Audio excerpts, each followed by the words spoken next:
Assalamualaikum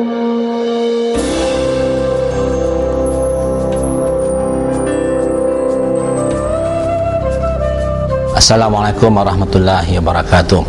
Umat Islam merupakan umat terbaik, dan sudah tentulah kita mempunyai musuh, dan musuh yang memang abadi, yang mempunyai perancangan yang telah diberikan peringatan oleh Allah Subhanahu Wa Taala adalah orang Yahudi dan Nasrani.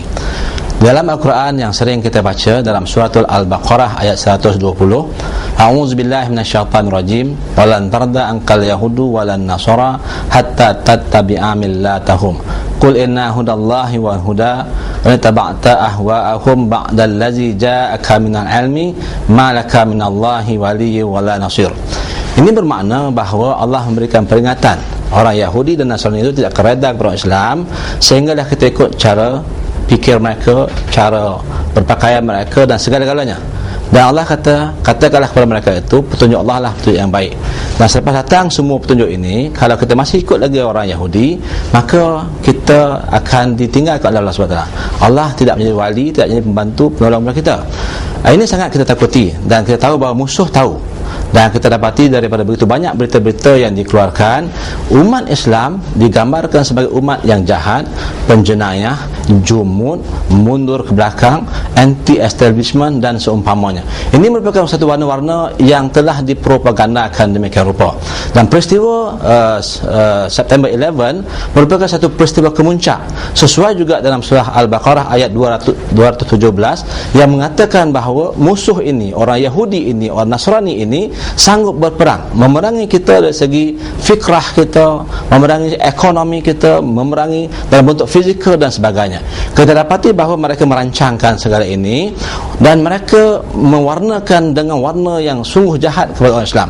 Dan ini merupakan satu kaedah untuk mereka menjustifikasikan tindakan ganas mereka, tindakan biadab mereka ke atas umat, bukan saja umat Islam tapi umat-umat yang lemah.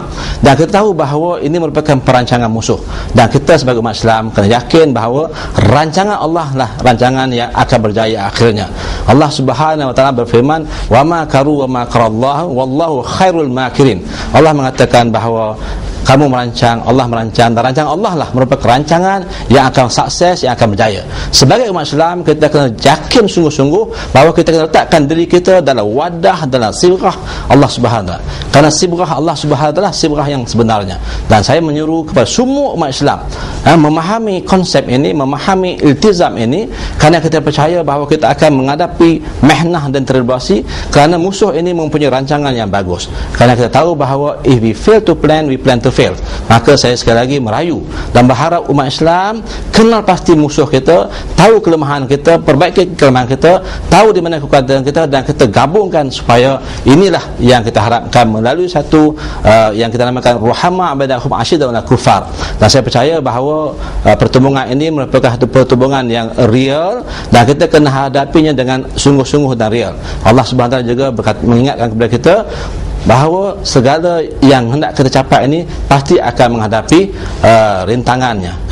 Kerana Allah Subhanahu Wa Taala berfirman yang selalu juga kita baca bahawa faiza azamta fatawakkal 'ala Allah innallaha yuhibbul mutawakkilin. Selepas kita berazam sungguh-sungguh ini untuk mengimbau semula, mendapatkan bukti-bukti yang jelas, dan kita dapati bahawa begitu ramai juga orang yang bukan beragama Islam, apatah lagi orang Islam, tahu bahawa peristiwa ini merupakan rancangan musuh kita, dan sekarang mereka membuktikannya melalui penyiasatan-penyiasatan individu, dan juga mereka-mereka yang menjadi saksi ketika itu bahawa ternyata peristiwa ini merupakan satu peristiwa yang direkayasa oleh musuh untuk memberikan satu imej yang sangat buruk kepada Islam. Bagi itulah saya harapkan umat Islam bangun dan bangkit memberikan penjelasan, dan saya percaya bahawa penjelasan ini perlu, dan kita harapkan segala penjelasan melalui bukti-bukti yang nyata ini akan menyedarkan umat Islam bahawa kita kena betul-betul mempunyai strategi dan ambillah langkah-langkah yang perlu. Dan saya percaya kita boleh bertindak secara individu, bertindak secara kumpulan. Saya